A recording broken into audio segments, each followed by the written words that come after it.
নমস্কার বন্ধুরা, welcome back to my channel. আজ আমি আপনাদের সাথে শেয়ার করব ফুলকপির পকোড়ার রেসিপি। আশা করছি আজকের এই রেসিপিটি আপনাদের অনেক ভালো লাগবে।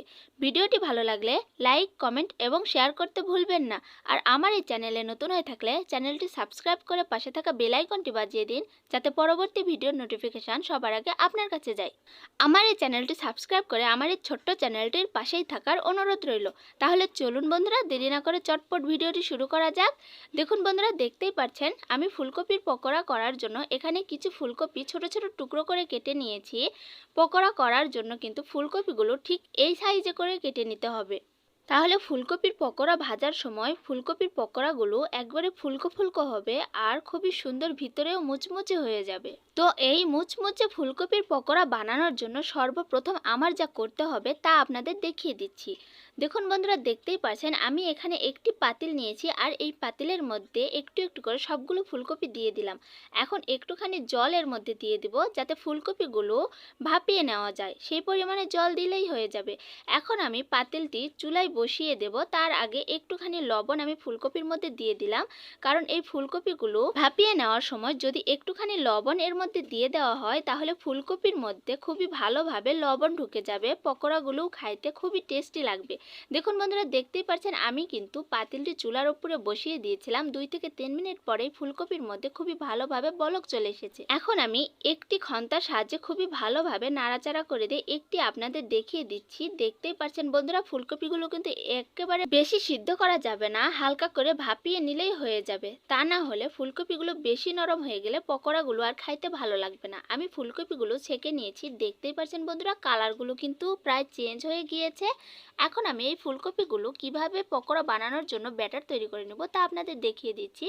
দেখুন বন্ধুরা, দেখতেই পাচ্ছেন আমি এখানে নিয়েছি মরিচ বাটা, আদা বাটা আর জিরে বাটা। আমি এই বাটাগুলো দিয়ে এই ব্যাটারটি তৈরি করে নেব। অবশ্যই ফুলকপি পকোড়া বানানোর সময় এগুলো বাটা দিবেন, তা না হলে কিন্তু ফুলকপির পকোড়াগুলো খাইতে একটুও ভালো লাগবে না। আর এই ফুলকপির পকোড়াগুলো আমি নিরামিষ বানাবো, সেই জন্য আমি এখানে পেঁয়াজ আর রসুন বাটা দেইনি। আপনারা যদি চান তাহলে পেঁয়াজ আর রসুন বাটাও দিতে পারেন। তো বন্ধুরা, দেখতেই পাচ্ছেন আমি ফুলকপির মধ্যে প্রথমেই এখানে ময়দার আটা অ্যাড করে দিচ্ছি। আপনারা চাইলে চালের গুঁড়োও দিয়ে করতে পারেন। আমি শুধু এই ময়দার আটা দিয়েই বানাবো। তৎক্ষণাৎ খাওয়ার জন্য ময়দার আটা দিয়ে আপনারা বানাতে পারেন। ময়দার আটা দিয়ে ভালো করে এই ফুলকপির পকোড়া বানালেও কিন্তু খুবই মচমচে হয়। দেখুন বন্ধুরা, আমি এই আটার মধ্যে সবগুলো বাটনা মশলা দিয়ে দিয়েছি। তারপরে দিলাম লবণ স্বাদমতো, হলুদ পরিমাণ মতো আর দিলাম কিছু কালো জিরা। কালো জিরা ছাড়া কিন্তু কোনো কিছুর পকোড়াই ভালো লাগে না। ডালের বড়া থেকে যে কোনো কিছুর পকোড়া করার সময় অবশ্যই কালো জিরাটা দিয়ে দিবেন, তাহলে খুবই সুস্বাদু হয়। আর আমি এখানে দিয়ে দিলাম বাটনা মশলার যে জল ছিল সেই জল একটুখানি দিয়ে চামচের সাহায্যে ভালোভাবে এই ফুলকপিগুলো মেখে নিচ্ছি। আপনারা চাইলে চামচের সাহায্যে না করে হাত দিয়েও খুবই ভালোভাবে মেখে নিতে পারেন। দেখুন বন্ধুরা, দেখতেই পাচ্ছেন আমি কিন্তু খুবই ভালোভাবে ব্যাটারটি তৈরি করে নিয়েছি। ঠিক এইরকম ঘন করেই কিন্তু এটা করতে হবে, তা না হলে পকোড়াগুলো ভালো হবে না। ব্যাটারটি তো আমার পুরোপুরি তৈরি হয়ে গিয়েছে, এখন শুধু ভেজে নেওয়ার পালা। আমি ঠিক এই একটি করে গোটা দিয়ে কিন্তু এই পকোড়াগুলো ভেজে নেব। আপনারা চাইলে 2-3টা করে গোটা দিয়েও করতে পারেন, কিন্তু এভাবে একটি করে দিলেই কিন্তু খুবই ভালোভাবে পকোড়াগুলো ভাজা হবে। এখন এই ব্যাটারটি আমি 5 মিনিটের মতো রেস্টে রাখবো।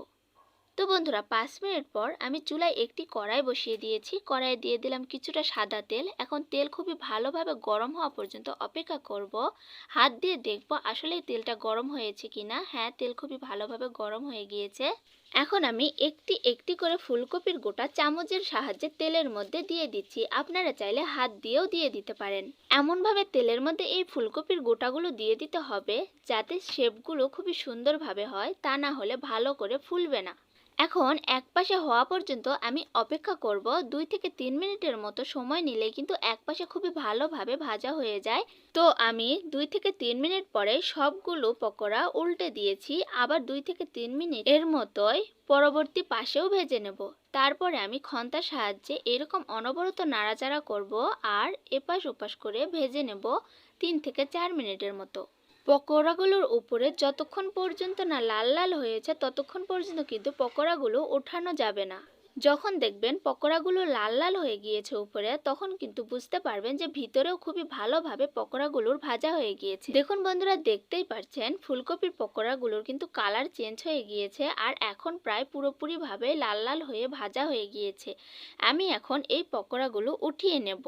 আমি কিন্তু খুবই সহজভাবে এই পকোড়া ভাজার রেসিপিটি আপনাদের দেখিয়ে দিয়েছি। তো বন্ধুরা, ভিডিওটি আপনাদের কাছে কেমন লাগলো তা অবশ্যই কমেন্টে জানাবেন। দেখুন বন্ধুরা, দেখতেই পাচ্ছেন কতটা মুচমুচে হয়েছে। এটার আওয়াজ শুনেই তো তা বোঝা যাচ্ছে যে এটা কতটা মুচমুচে হয়েছে। বিকালের নাস্তা হিসাবে মুড়ির সাথে এটা কিন্তু খুবই মজাদার একটি রেসিপি। তো বন্ধুরা, দেখা হচ্ছে পরবর্তী ভিডিওতে এইরকমই কোনো নিত্য নতুন রেসিপি নিয়ে। ততক্ষণ পর্যন্ত ভালো থাকুন, সুস্থ থাকুন। টাটা বন্ধুরা।